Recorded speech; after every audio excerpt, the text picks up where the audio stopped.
السلام علیکم ورحمۃ اللہ وبرکاتہ۔ علامات قیامت یا اشراط الساعہ یعنی قیامت کی نشانیاں، اس حوالے سے شیخ اقبال کیلانی حفظہ اللہ کی کتاب ہے کہ جس میں آپ نے قرآن سنت سے ان تمام دلائل کو اکٹھا کیا ہے کہ جو قیامت کی نشانیوں کے حوالے سے ہیں۔ تو شیخ صاحب سب سے پہلے اس حدیث کو لائے ہیں۔ صحیح مسلم کے اندر ایک حدیث ہے، اللہ کے نبی علیہ السلام صحابہ کے ساتھ بیٹھے ہیں اور ایک شخص آتے ہیں۔ وہ شخص اصل میں جبریل امین تھے، وہ انسانی شکل میں آتے ہیں اور اللہ کے نبی علیہ السلام سے پوچھتے ہیں بتائیں قیامت کب ہوگی؟ تو آپ صلی اللہ علیہ وسلم نے فرمایا کہ جو شخص پوچھ رہا ہے اور جس شخص سے پوچھا جا رہا ہے، پوچھے جانے والے شخص سے زیادہ پوچھے جانے والے شخص کو اتنا ہی علم ہے کہ جتنا سوال کرنے والے کو ہے۔ یعنی جبریل امین نے، وہ اللہ رب العزت نے جو علم دیا تھا جبریل کو قیامت کے حوالے سے، وہ اللہ کے نبی علیہ السلام کو بتا دیا تھا۔ تو جبریل نے اللہ کے نبی علیہ السلام کو تمام علم دے دیا تھا، تو اللہ کے نبی علیہ السلام کو اتنا علم تھا جتنا جبریل کو تھا۔ البتہ آپ صلی اللہ علیہ وسلم نے فرمایا کہ میں تمہیں قیامت کے حوالے سے اس کی کچھ نشانیاں بیان کر دیتا ہوں۔ آپ صلی اللہ علیہ وسلم نے فرمایا کہ جب عورت اپنے مالک کو جنے، ننگے پاؤں پھرنے والے حاکم بننے لگے اور بکریاں چرانے والوں کو بڑی بڑی عمارتیں تعمیر کرنا اور قیامت کی نشانیوں میں سے ہے۔ یعنی اللہ کے نبی علیہ السلام نے یہ چند نشانیاں بیان فرمائی۔ تو اس حدیث سے ہمیں پتہ چلتا ہے کہ قیامت کا جو صحیح علم ہے وہ کس وقت ہوگی اللہ رب العزت ہی جانتا ہے۔ اللہ کے علاوہ کوئی انسان، کوئی جن اور فرشتہ اس کا علم نہیں رکھتا ہے۔ البتہ اللہ کے نبی علیہ السلام نے صحابہ رضوان اللہ علیہ مجمعین کو قیامت سے پہلے آنے والے فتنوں اور اس کی نشانیوں کے حوالے سے آگاہ کیا ہے تاکہ امت اس بات بارے میں خبردار رہے، ان فتنوں کا شکار نہ ہو، ان فتنوں سے بچ سکے۔ تو وہ مختلف مقامات پر اللہ کے نبی علیہ السلام نے مختلف اوقات کے اندر ان حدیث کو بیان کیا ہے اور صحابہ رضوان اللہ علیہ مجمعین نے ان کو محفوظ کر کے امت تک پہنچایا ہے۔ شیخ صاحب نے یہاں پر ان تمام احادیث کو جمع کیا ہے۔ سب سے پہلے آپ نے اس کتاب کو فتنوں کے ظہور کے حوالے سے لکھا ہے کہ پہلا باب جو ہے وہ آپ نے فتنوں کے ظہور کے حوالے سے لکھا ہے کہ کس طرح فتنے ظاہر ہوں گے۔ پھر انہوں نے علامات قیامت کو دو حصوں میں، ایک کو علامات صغرا یعنی چھوٹی نشانیاں اور پھر علامات کبرا یعنی بڑی نشانیوں کے حوالے سے تقسیم کیا ہے۔ یہاں سے آگے شیخ صاحب نے ایک لمبی بحث کی ہے۔ اس بحث کے اندر آپ نے ان تمام چیزوں کی نشاندہی کی ہے کہ جو فتنوں کے اندر آتے ہیں، کہ کس طرح مسلمانوں کے اندر مسلمانوں کو سرحدوں میں تقسیم کیا گیا، مسلمانوں کی خلافت کو ختم کیا گیا، ایک کلمہ پڑھنے والی قوم کو الگ کیا گیا، ان کے اندر وطنیت کی عصبیت کو پیدا کر کے ایک دوسرے کا دشمن بنا دیا گیا، اور کس طرح مسلمانوں کو ایک دوسرے سے جدا کر دیا گیا، اور کس طرح سے یہود و نصارہ نے مسلمانوں کے اندر فحاشی کو، عریانی کو پھیلایا ہے، اور کس طرح مسلمان ملکوں کی معیشت کو سودی کاروبار، سودی معیشت کے اندر تبدیل کر کے مسلمانوں کو اپنا ماتحت بنا لیا ہے، اپنا غلام بنا لیا ہے، اور اسی طرح اسلام کے حوالے سے کتنا پراپیگنڈا کیا گیا ہے، مسلمانوں کو دہشت گردی سے جوڑا ہے، جہاد کو دہشت گردی سے جوڑا ہے، اور کس طرح جہاد کرنے والے لوگوں کے اوپر مسلمان ممالک کے اندر پابندیاں لگائی گئی ہیں، اور تاکہ مسلمان جہاد کے نام سے ہی دور ہو جائیں، جہاد کو ہی بھول جائیں، اور کسی طرح کرتے کرتے مسلمانوں کو ختم کیا جائے۔ پھر اسی طرح انہوں نے مسلمانوں کے حکمرانوں کے حوالے سے لکھا ہے کہ کس طرح مسلمانوں کے حکمرانوں نے اغیار کو، کفار کو اپنا آقا بنا لیا ہے، ان کے احکامات پہ چلتے ہیں، اور کس طرح مسلمان ممالک کے اندر اللہ اور اس کے رسول کے قوانین کو چھوڑ کر غیر اللہ کے قوانین نافذ کیے جا رہے ہیں۔ پھر اسی طرح انہوں نے لکھا ہے کہ کس طرح مسلمان حکمرانوں نے چند پیسوں اور ڈالروں کے عوض اپنے مسلمانوں کے خلاف جو ہے ان کی مدد کی ہے۔ اگر کہیں پر کفار نے مسلمان ممالک کے اوپر بمباری کی ہے، وہاں پر حملہ کیا ہے، وہاں پر لڑائی شروع کی ہے، تو کس طرح مسلمان ممالک کو خریدا ہے یا ان کو ڈرا دھمکا کر اپنے مسلمان بھائی کی مدد کرنے سے روک دیا ہے۔ اور اس حوالے سے شیخ صاحب مزید لکھتے ہیں کہ کس طرح 9/11 کا جو ایک واقعہ ہے اس کی سازش رچ کر مسلمان ممالک کے اوپر حملہ کیا گیا ہے، یعنی افغانستان کے اوپر کس طرح حملہ کیا گیا ہے، کس طرح مسلمانوں کو جہاد کو دہشت گردی سے جوڑا گیا ہے، اور کس طرح مسلمان حکمرانوں کو خریدا گیا ہے اور ڈرایا اور دھمکایا گیا ہے کہ اگر آپ نے ایسا نہ کیا تو آپ کو بھی ملیا میٹ کر دیا جائے گا، اور کس طرح مسلمانوں کی بے بسی اور بے حسی کہ مسلمان اپنے مسلمانوں کے قتل عام پر خاموش رہے اور عالم اسلام کے ساتھ ساتھ پوری دنیا اس قتل غارت کے اوپر خاموش رہی اور یہ سمجھتی رہی کہ جو لوگ قتل ہو رہے ہیں، جن کے اوپر دن رات بمباری کی جا رہی ہے، یہ اسی لائق ہیں، یہ اسی حقدار ہیں کہ ان کو دنیا کے اندر اسی طرح نشان عبرت بنا دیا جائے۔ اور یہ سازشیں میڈیا کے ذریعہ سازشیں جو کی گئی ہیں، اسلام کو بدنام کرنے کی کوشش کی گئی ہیں کہ جو لوگ اسلام کے حوالے سے نرم گوشت رکھتے تھے، مثبت انداز رکھتے تھے، ان کے دلوں کے اندر بھی مسلمانوں کے حوالے سے نفرت پھیلائی جائے تاکہ اسلام کو روکا جا سکے۔ جو پھیلتا پھولتا اسلام ہے، جو یورپ کے اندر پھیل رہا ہے، بڑھ رہا ہے، اس کے خطرے سے بچا جا سکے۔ اور اسی طرح فرماتے ہیں کہ جس طرح ہم نے دیکھا ہے کہ مسلمانوں کا دین جو قرآن و سنت ہے، اس کے اندر تحریف کی گئی ہے اور تحریف کر کے ایسی کتابی شکل میں دے کر اس کو مسلمانوں کے اندر پھیلانے کی کوشش کی گئی ہے، اور پھر بہت سارے ایسے لوگوں کو خریدا گیا ہے کہ جنہوں نے دین اسلام کی جو صحیح تعلیمات تھی اس کو ہٹا کر ان کے نظریات کو پھیلانے کی کوشش کی گئی ہے، اور مسلمانوں کے جہاد اور جہاد اور مجاہدین کو خود ہی مسلمانوں کے ذریعے بدنام کرنے کی کوشش کی گئی ہے۔ ایسے لوگوں کو ڈالروں سے خریدا گیا ہے کہ جنہوں نے اپنے ڈالروں کے لیے مسلمانوں کو، جہاد کو، مجاہدین کو برا کہا ہے اور اسے دہشت گردی سے جوڑا ہے۔ اب ہم اپنے اصل موضوع کی طرف چلتے ہیں کہ کس طرح شیخ صاحب نے فتنوں کے حوالے سے قرآن و سنت سے دلائل دیے ہیں۔ سب سے پہلا جو آپ نے باب قائم کیا ہے، آپ نے اسے ظہور الفتن یعنی فتنوں کا ظہور ہونا یہ نام دیا ہے،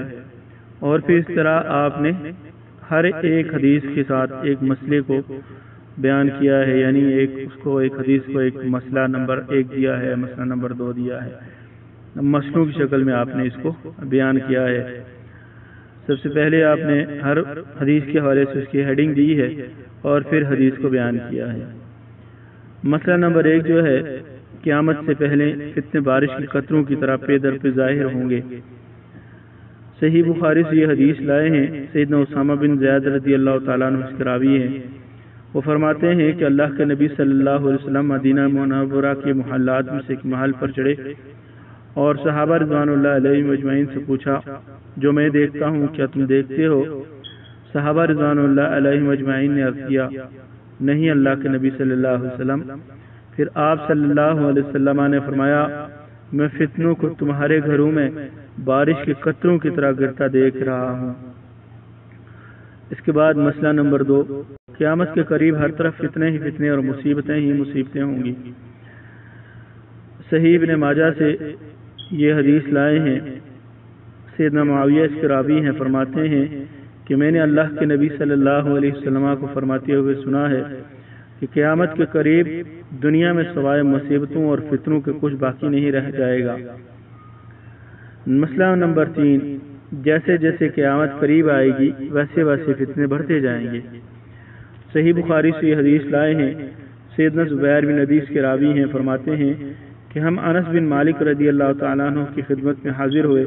اور حجاج کی طرف سے جو مصیبتیں ہمیں پہنچ رہی تھی ان کا شکوہ کیا،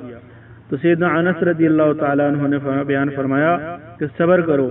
تم پر ایسا زمانہ آنے والا ہے کہ جس میں ہر آنے والا دن تمہارے آج سے بدتر ہوگا، حتیٰ کہ تم اپنے رب سے جا ملو۔ اور میں نے یہ بات تمہارے نبی صلی اللہ علیہ وسلم سے سنی ہے۔ مسئلہ نمبر 4، قیامت سے پہلے ظاہر ہونے والے فتنے اتنے شدید ہوں گے کہ زندہ لوگ مردہ لوگوں پر رش کریں گے۔ اسے بخاری شریف نے روایت کیا ہے، سیدنا ابو ہریرہ اس کے راوی ہیں، فرماتے ہیں کہ اللہ کے نبی علیہ السلام نے فرمایا، قیامت قائم نہیں ہوگی حتیٰ کہ ایک آدمی دوسرے آدمی کی قبر پر سے گزرے تو کہے گا کاش اس کی جگہ میں ہوتا۔ اور اسی طرح ابن ماجہ کے اندر یہ حدیث آتی ہے اور اس کے اندر یہ مزید وضاحت ملتی ہے کہ انسان کی یہ تمنا اپنی دینداری کی وجہ سے نہیں بلکہ دنیا کے مصائب اور تکلیفوں اور مصائب کی وجہ سے ہوگا کہ انسان یہ چاہے گا کہ کاش یہ جو مرنے والا ہے اس کی جگہ میں مر چکا ہوتا اور ان فتنوں اور مصیبتوں اور تکلیفوں سے بچ چکا ہوتا۔ مسئلہ نمبر 5، آپ فرماتے ہیں بعض فتنے ایسے تیز اور تند ہوں گے کہ وہ مسلمان کی ہر چیز، اس کا دین، ایمان، معاشرت، تہذیب، تمدن سب وغیرہ کو بہا کر لے جائیں گے۔ سیدنا حذیفہ رضی اللہ تعالیٰ عنہ اس کے راوی ہیں، فرماتے ہیں کہ اللہ کے نبی صلی اللہ علیہ وسلم نے فتنہ شمار کرتے ہوئے فرمایا، ان میں سے بعض ایسے فتنے ہوں گے کہ جو قریب قریب کچھ نہ چھوڑیں گے، اور ان میں سے بعض فتنے ایسے ہوں گے جو گرمی کی آندھیوں کی طرح ہوں گے، اور ان میں سے کچھ چھوٹے فتنے ہوں گے اور کچھ بڑے ہوں گے۔ اسے صحیح مسلم نے روایت کیا ہے۔ مسئلہ نمبر 6، آپ لکھتے ہیں کہ قیامت سے پہلے ایسے ایسے فتنے ظاہر ہوں گے کہ جن کا انسان تصور تک نہیں کر سکتا۔ مسئلہ نمبر 7، سیدنا عبداللہ بن عمرو بن العاص رضی اللہ تعالیٰ عنہ اس کے راوی ہیں، ابن ماجہ کی روایت ہے، فرماتے ہیں کہ اللہ کے نبی علیہ السلام ہمیں خطبہ دیتے ہوئے ارشاد فرمایا، مجھ سے پہلے تمام انبیاء پر اپنی امتوں کو نیکی کی باتیں بتانا اور برائی سے ڈرانا واجب تھا۔ اس امت کی ابتدا میں تو عافیت ہے، لیکن آخر وقت میں ایسی ایسی مصیبتیں اور تکلیفیں آئیں گی کہ جس کا تم اندازہ نہیں کر سکتے۔ پھر ایک ایسا فتنہ آئے گا کہ جس کا ایک حصہ دوسرے حصے کو خوشنما بنائے گا، یعنی پہلے والے فتنے میں اضافہ کر دے گا، اور مومن کہے گا یہ فتنہ تو مجھے ہلاک کر ڈالے گا، لیکن وہ فتنہ گزر جائے گا۔ پھر دوسرا فتنہ آئے گا اور مومن پھر ویسی ہی کلمات کہے گا کہ یہ فتنہ تو مجھے ہلاک کر ڈالے گا، لیکن وہ بھی گزر جائے گا۔ پس جسے جہنم سے بچنا اور جنت میں داخل ہونا پسند ہو، اسے موت اس حال میں آنی چاہیے کہ وہ اللہ پر اور یوم آخرت پر ایمان رکھتا ہو، لوگوں کے ساتھ وہی سلوک کرے جو اپنے ساتھ پسند کرتا ہو، اور جس امام یعنی حاکم کی بیعت کرے اور عہد دے دے تو پھر جہاں تک ہو سکے اس کی اطاعت کرے، اور اگر اس کے مقابلے میں کوئی دوسرا امام بغاوت کرے تو دوسرے کی گردن مار دو تاکہ مزید فتنے پیدا نہ ہوں۔ اسے ابن ماجہ نے روایت کیا ہے۔ مسئلہ نمبر 8، فرماتے ہیں کہ بعض فتنے ایسے شدید ہوں گے کہ ان کی طرف دور سے جھانکنے والا بھی ان فتنوں میں مبتلا ہو جائے گا۔ صحیح بخاری کی حدیث ہے، سیدنا ابو ہریرہ اس کے راوی ہیں، فرماتے ہیں کہ اللہ کے نبی صلی اللہ علیہ وسلم نے فرمایا، ان قریب ایسے فتنے پیدا ہوں گے، بیٹھا ہوا شخص کھڑے شخص سے بہتر ہوگا، کھڑا شخص چلنے والے سے بہتر ہوگا، اور چلنے والا شخص دوڑنے والے شخص سے بہتر ہوگا، اور جو شخص دور سے بھی ان فتنوں کی طرف جھانکے گا تو ان میں مبتلا ہو جائے گا، اور اس وقت جو شخص جہاں کہیں بھی پناہ کی جگہ اسے ملے تو وہ اپنی پناہ حاصل کر لے۔ مسئلہ نمبر 9 کے حوالے سے شیخ صاحب لکھتے ہیں کہ قیامت سے پہلے اس قدر فتنہ ہوگا کہ اگر ایک شخص صبح کو مومن ہوگا تو شام ہوتے ہوتے تک وہ کافر ہو جائے گا، اور اسی طرح ایک شخص اگر شام کو مومن ہے تو صبح ہوتے ہوتے تک وہ کافر ہو جائے گا۔ اس حوالے سے صحیح ترمذی کی ایک روایت لائے ہیں، فرماتے ہیں سیدنا انس بن مالک رضی اللہ تعالیٰ عنہ سے روایت ہے کہ اللہ کے نبی صلی اللہ علیہ وسلم نے فرمایا،